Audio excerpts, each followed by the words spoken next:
good morning, students. You know that today we are going to study one of the most important topic of biochemistry.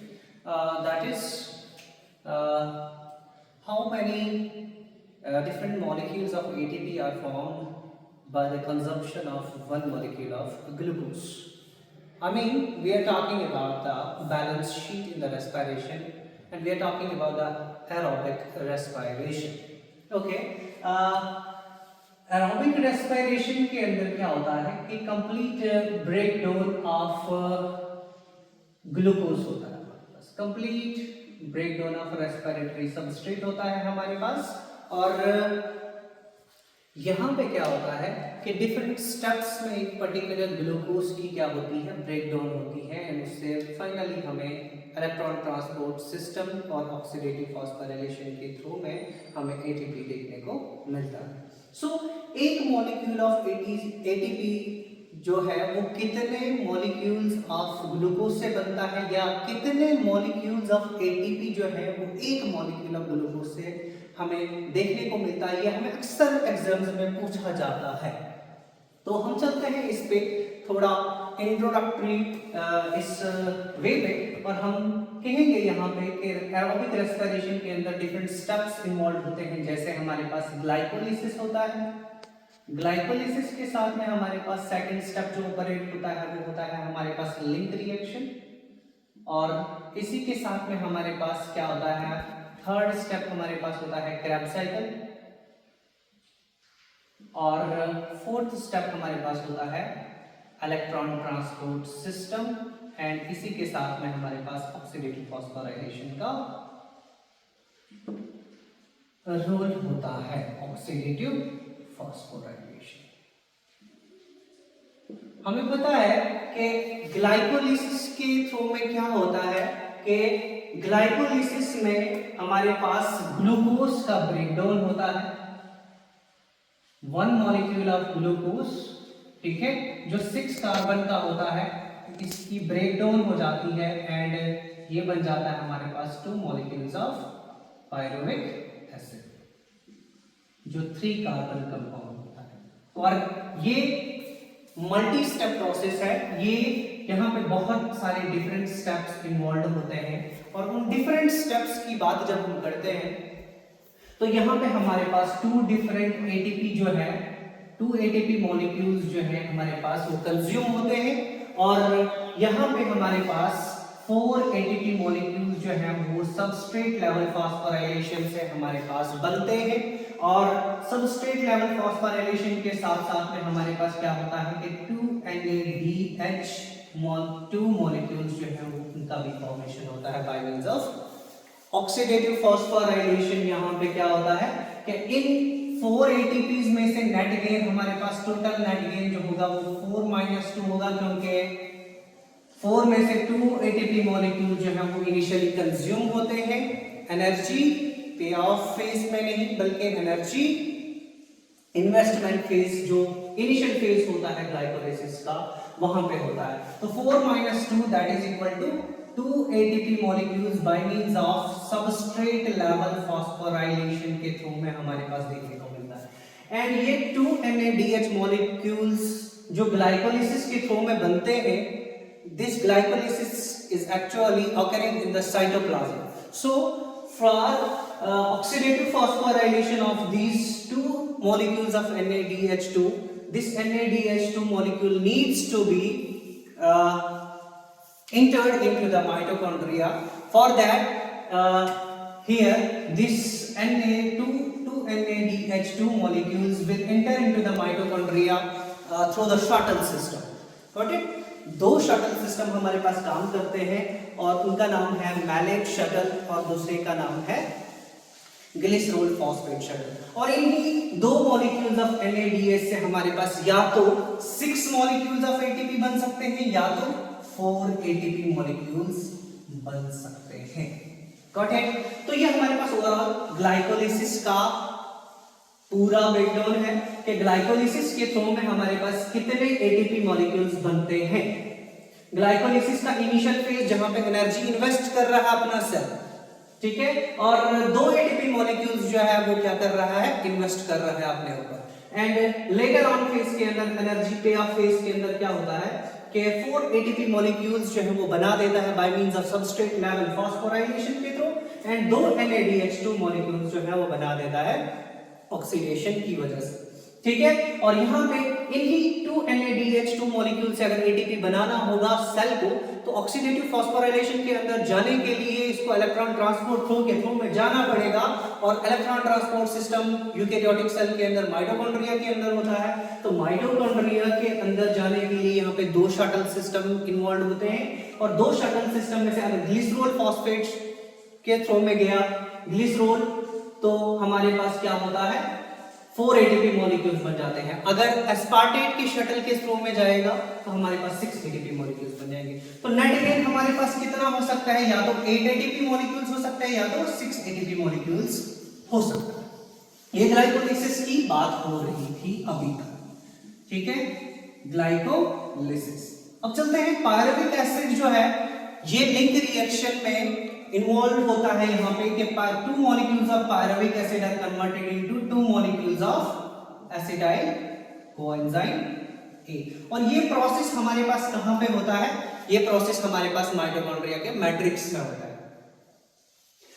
Mitochondria के matrix के अंदर जब होता है तो यहाँ पे हमारे पास 2 NADH2 मॉलिक्यूल्स जो है वो रिलीज होते हैं, और इन्हीं 2 NADH मॉलिक्यूल से कितने एटीपी बनते हैं, 6 एटीपी मॉलिक्यूल्स बनते हैं, 6 एटीपी मॉलिक्यूल्स बनते हैं by means of oxidative phosphorylation, ठीक है।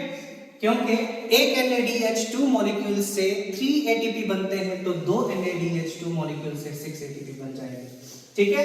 ये 2 कार्बन का होता है। अब ये इंटर करता है जब क्रेब्स साइकिल के अंदर, तो क्रेब्स साइकिल में इंटर करने के बाद में हमारे पास पता है कि क्रेब्स साइकिल के अंदर क्या होता है, यहाँ पे डीकार्बोक्सिलेशन भी होती है। तो ये वाला स्टेप जो है हमारे पास ये कौन सा हो गया, लिंक रिएक्शन हो गया, लिंक रिएक्शन। अब क्रेब्स साइकिल के अंदर की जब हम बात करते हैं तो क्रेब्स साइकिल के अंदर हमारे पास क्या होता है कि क्रेब्स साइकिल के अंदर हमारे पास अगर 2 मॉलिक्यूल्स ऑफ एसिटाइल कोएंजाइम ए की बात जब हम करते हैं तो यहाँ पे 3 NADH2 मॉलिक्यूल्स बनते हैं, और यहाँ पे 2 FADH2 मॉलिक्यूल्स बनते हैं, और साथ में हमारे पास SLP यानी कि सबस्ट्रेट लेवल फास्फोराइलेशन के थ्रू में से 2 ATP मॉलिक्यूल्स का फॉर्मेशन देखने को मिलता है। ओवरऑल अगर हम कहेंगे यहाँ पे तो 3 NADH2 मॉलिक्यूल से हमारे पास कितने ATP बनेंगे, यहाँ पे बनेंगे हमारे पास 3, एंड 1 NADH से अगर हमारे पास 3 बनते हैं तो हमारे पास यहाँ पे कितने बनेंगे, 3 NADH2 मॉलिक्यूल से कितने बनेंगे हमारे पास, 2 FADH से 4 बनेंगे, 3 से हमारे पास कितने बनेंगे, ठीक है, 9 एंड 2, ये हमारे पास 15 ATP मॉलिक्यूल्स होता है। यानी कि 1 मॉलिक्यूल ऑफ एसिटाइल कोएंजाइम में जब एंटर करेगा तो 3 NADH2 मॉलिक्यूल्स जो है वो रिलीज होते हैं, 2 FADH2 मॉलिक्यूल्स, 1 FADH2 मॉलिक्यूल जो है वो रिलीज होता है, और यहाँ पे 2 ATP मॉलिक्यूल्स बन जाता है। यानी कि यहाँ पे 6 NADH2 मॉलिक्यूल जो है वो रिलीज होते हैं। 6 NADH2 मॉलिक्यूल्स का मतलब क्या है, 18 ATP मॉलिक्यूल जो है वो बन जाते हैं।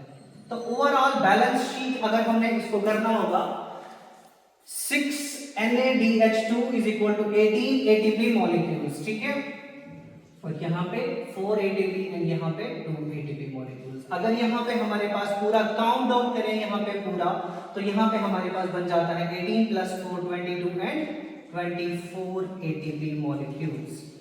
यानी कि क्रेब्स साइकिल के थ्रू में हमारे पास कितने ATP मॉलिक्यूल्स बन जाते हैं, जब 2 मॉलिक्यूल्स ऑफ एसिटाइल कोएंजाइम में इंटर करता है तो हमारे पास 24 ATP मॉलिक्यूल्स बन जाते हैं।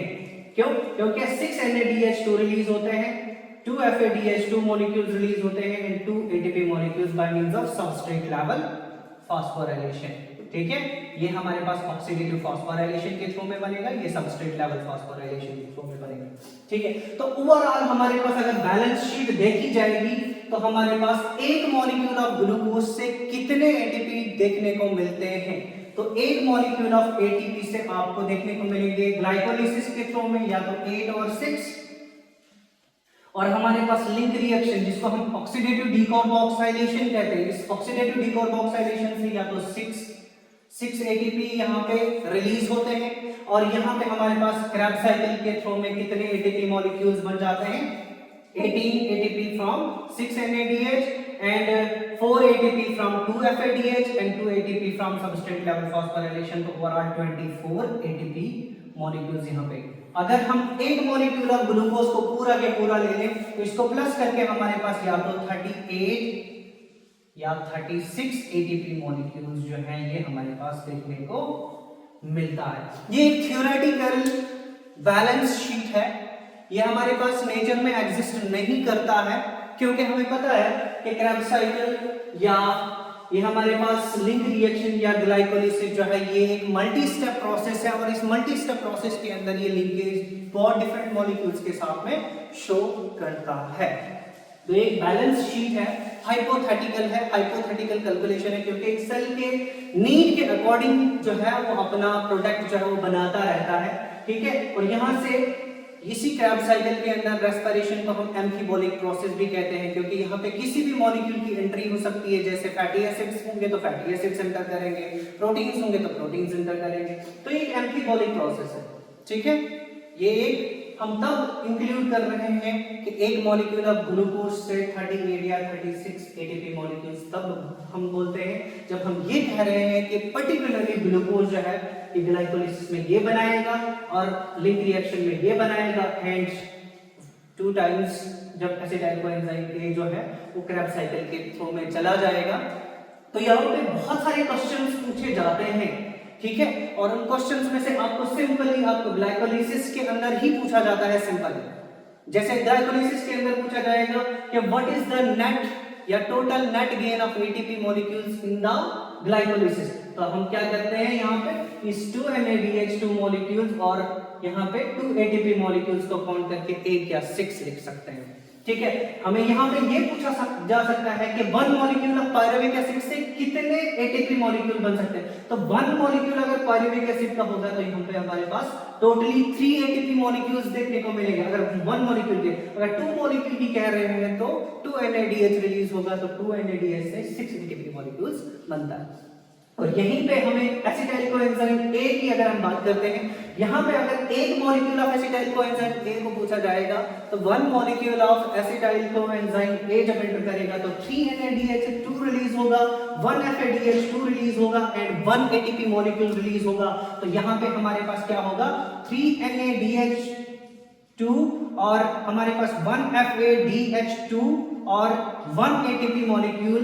अगर एक मॉलिक्यूल ऑफ एसिटाइल कोएंजाइम से पूछा जाए तो हमारे पास कितने होंगे 3 3s are 9 and 1 2 and this is 1, 9 2s are 11 1 12, तो हम यहाँ पे 11 12 ATP मॉलिक्यूल्स बता सकते हैं। तो क्वेश्चन कहीं से भी पूछा जा सकता है, आपको कहीं से भी आपको यही पूछा जा सकता है कि क्रैब साइकिल के थ्रू में ऑक्सीडेटिव फॉस्फोराइलेशन के थ्रू में कितने एटीपी बनते हैं, तो ऑक्सीडेटिव फॉस्फोराइलेशन के थ्रू में हमारे पास टोटली कितने बन रहे हैं, यहाँ पे हमारे पास 2 molecules of acetyl coenzyme A से ऑक्सीडेटिव फॉस्फोराइलेशन के थ्रू में कितने बन रहे हैं 6 NADH2 molecule and 2 FADH2 molecules.